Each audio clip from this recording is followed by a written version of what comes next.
প্রিয় বন্ধুরা, বিকাশদার কোচিং সেন্টারে সকলকে স্বাগত। আজ আমি আমার এই ভিডিওর মাধ্যমে কলিকাতা বিশ্ববিদ্যালয়ের বিএ জেনারেল চতুর্থ সেমিস্টারের ছাত্রছাত্রীদের জন্য শিক্ষাবিজ্ঞানের এসিসি বি1 অর্থাৎ শিখন দক্ষতা বা টিচিং স্কিল এর সিলেবাস, সাজেশন এবং গুরুত্বপূর্ণ প্রশ্ন ও তার উত্তর নিয়ে আলোচনা করব। বন্ধুরা, ভিডিওটি শুরু থেকে শেষ পর্যন্ত দেখতে থাকো। যারা চতুর্থ সেমিস্টারে টিচিং স্কিল বা শিখন দক্ষতা শিক্ষাবিজ্ঞানের এসিসি পেপার হিসাবে নিয়েছো, তোমাদের 80 নাম্বারের পরীক্ষা দিতে হবে। সেই 80 নাম্বারের পরীক্ষার মধ্যে 20টি 2 নম্বরের অবজেক্টিভ প্রশ্ন পড়ে, 20 দুগুণে 40, এবং 3টি 10 নম্বরের প্রশ্নের উত্তর করতে হয়, 3 10 30, এবং 2টি 5 নম্বরের প্রশ্নের উত্তর করতে হয়, 5 দুগুণে 10, অর্থাৎ অবজেক্টিভ প্রশ্ন 40 এবং ডেসক্রিপটিভ প্রশ্ন 40। আজ এই ভিডিওর মাধ্যমে তোমাদের 80 নাম্বারেরই প্রশ্নের উত্তর আমি বলে দেব। এগুলোকে করলে এখান থেকে তোমরা ম্যাক্সিমাম প্রশ্নই কমন পেয়ে যাবে। আর আমার কোচিং সেন্টারের হোয়াটসঅ্যাপ নাম্বার হলো 9007387901। এখানে দশম থেকে স্নাতক শ্রেণীর বিভিন্ন বিষয়ের উত্তরের পিডিএফ পাওয়া যায়। যাদের প্রয়োজন হবে স্ক্রিনে দেওয়া নাম্বারে হোয়াটসঅ্যাপের মাধ্যমে যোগাযোগ করতে পারবে। আর দ্বিতীয়, চতুর্থ ও ষষ্ঠ সেমিস্টারের শিক্ষাবিজ্ঞানের বই আমার লেখা সৃষ্টি প্রকাশনী থেকে প্রকাশিত বই প্রকাশিত হয়েছে। তোমরা নিকটবর্তী বই দোকান অথবা কলেজ স্ট্রিট থেকে কিন্তু সংগ্রহ করতে পারো। রাইটার বিকাশ দাস এবং প্রকাশনা সৃষ্টি প্রকাশনী। এখানে 5 নম্বর এবং 10 নম্বরের গুরুত্বপূর্ণ প্রশ্নগুলো বলবো। শিখন কাকে বলে? শিখনের প্রকৃতি বা বৈশিষ্ট্য লেখো। শিখনের পর্যায়সমূহ বিস্তারিত আলোচনা করো। শিখনের সংজ্ঞা দাও। শিখনের উপর প্রভাব বিস্তারকারী বৈশিষ্ট্যমূলক উপাদানগুলি লেখো। শিখন ও প্রশিক্ষণের মধ্যে সম্পর্ক আলোচনা করো। উপযুক্ত চিত্রসহ অনুশিখন চক্রের প্রক্রিয়াটি ব্যাখ্যা করো। অনুশিখন বলতে কী বোঝো? এর বৈশিষ্ট্য ও প্রয়োজনীয়তাগুলি লেখো। অনুশিখনের সুবিধা ও অসুবিধাগুলি লেখো। অনুপাঠ কাকে বলে? অনুপাঠের বৈশিষ্ট্য ও প্রয়োজনীয়তা লেখো। অনুশিখন ও অনুপাঠের পার্থক্য লেখো। অনুকৃতি শিখন বলতে কী বোঝো?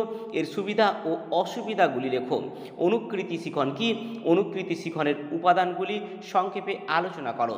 সংহতিমূলক শিখন বলতে কী বোঝো? এর বৈশিষ্ট্য, সুবিধা ও অসুবিধাগুলি লেখো। শিখন দক্ষতা কাকে বলে? এর বৈশিষ্ট্যগুলি লেখো।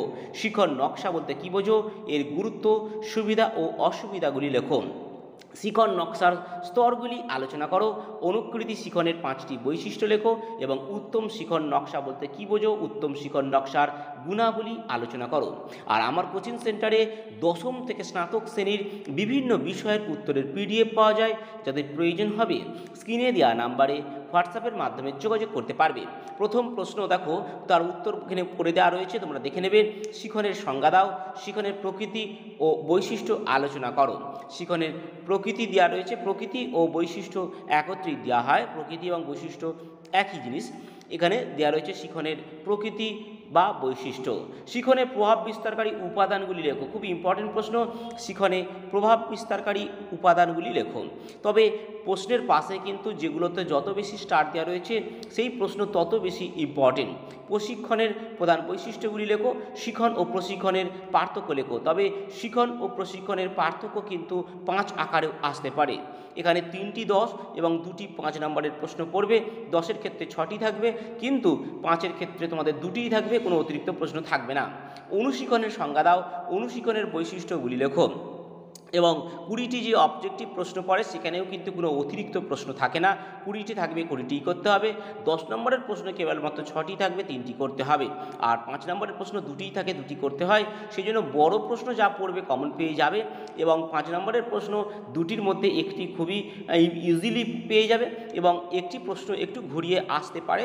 সেই অনুযায়ী তোমরা সমস্ত প্রশ্নগুলোকে যদি করে রাখো তাহলে কিন্তু এখান থেকে কমন পেয়ে যাবে। অনুশিখনের সুবিধা এবং অসুবিধা, এখানে সুবিধা অসুবিধা 5 আকারেও আসতে পারে, আবার 10 আকারেও আসতে পারে।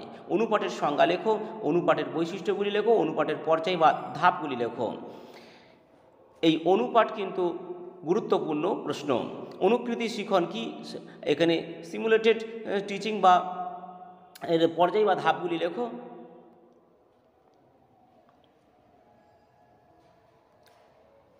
সিমুলেটেড টিচিং বা অনুকৃতি শিখনের সংজ্ঞা, ইয়ার সুবিধা অসুবিধা দেওয়া রয়েছে।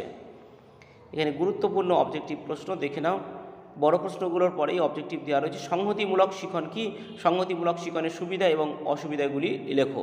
তোমাদের উত্তরের পিডিএফের প্রয়োজন হলে স্ক্রিনে দেওয়া নাম্বারে হোয়াটসঅ্যাপের মাধ্যমে যোগাযোগ করতে পারবে। আর যাদের যে প্রশ্নের উত্তর রেডি নেই সেইটা তোমরা স্ক্রিনশট দিয়ে নিতে পারো, তোমরা সেখান থেকে লিখে নেবে, স্ক্রিনশট দিয়ে সেখান থেকে লিখে নেবে। শিখন দক্ষতা বিকাশের 5টি কৌশল আলোচনা করো। তবে স্নাতক শ্রেণীর প্রথম থেকে ষষ্ঠ সেমিস্টার পর্যন্ত বিভিন্ন বিষয়ের উত্তরের পিডিএফ আমরা প্রোভাইড করে থাকি। যাদের প্রয়োজন হবে স্ক্রিনে দেওয়া নাম্বারে হোয়াটসঅ্যাপের মাধ্যমে যোগাযোগ করতে পারবে। শিখন প্রদীপন বা শিখন সহায়ক উপকরণের ব্যবহার, তবে এখানে সাজেশানের বাইরেও অনেক প্রশ্নের উত্তর দেওয়া রয়েছে, তোমরা তৈরি করে রাখবে। তবে সাজেশানে যেগুলো বলা রয়েছে সেগুলোকে খুবই ভালো করে রাখবে এবং পাশের স্টারগুলো যেগুলো বেশি দেওয়া রয়েছে জানবে সেগুলো সবথেকে বেশি ইম্পর্টেন্ট প্রশ্ন।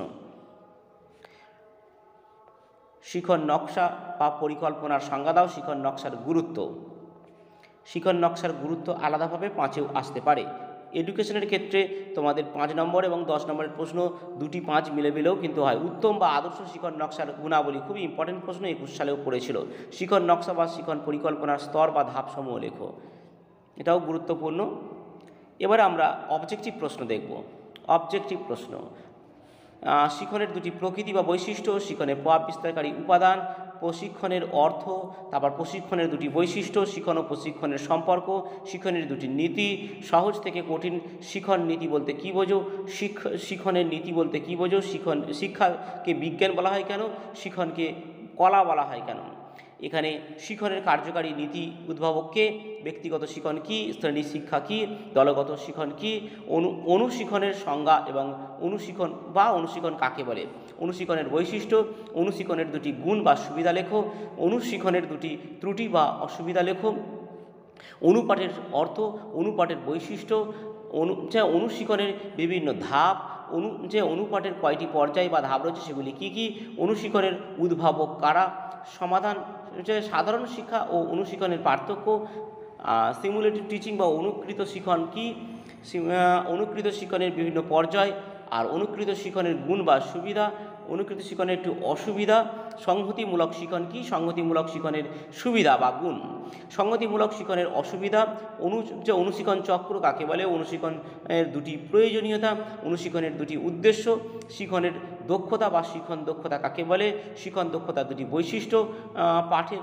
প্রারম্ভ বা অবতারণা কি, পাঠের প্রারম্ভ বা অবতারণার উপাদান, উৎসাহমূলক বা উৎসাহবর্ধক পটুত্ব বা দক্ষতা কি, উৎসাহবর্ধক পটুত্ব হবে, দক্ষতার উপাদানগুলি লেখো, প্রশ্নকরণ দক্ষতাটা কি, প্রশ্নকরণ দক্ষতার উপাদান, আর প্রদীপন বা সহায়ক উপকরণ কি, শিখন প্রদীপনের যে উপাদানগুলি লেখো, ব্যাখ্যাকরণ বা ভাটি কি, ব্যাখ্যাকরণ দক্ষতার উপাদানগুলি লেখো, শিখনের ধাপ বা পর্যায়গুলি লেখো, প্রাক সক্রিয়তা ধাপ বা পর্যায় কি, শিখনের পারস্পরিক বা মধ্য সক্রিয়তার পর্যায়, শিখনের উত্তম সক্রিয়তার পর্যায় বা শিখনের পর্যায়, শিখন নকশা বা শিখন পরিকল্পনার সংজ্ঞা, শিখন নকশার গুরুত্ব বা প্রয়োজনীয়তা, উত্তম বা আদর্শ শিখন নকশার দুটি গুণ, শিখন নকশা গঠনের স্তর বা ধাপ, শিখন নকশার দুটি সুবিধা, শিখন নকশার দুটি অসুবিধা এবং শিখন নকশার দুটি বৈশিষ্ট্য।